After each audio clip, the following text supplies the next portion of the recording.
chuvinha gostosa.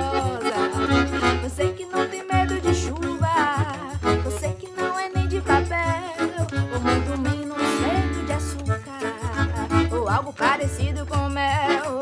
Experimente tomar banho de chuva e conhecer a energia do céu, a energia da água sagrada. Nos abençoa da cabeça aos pés.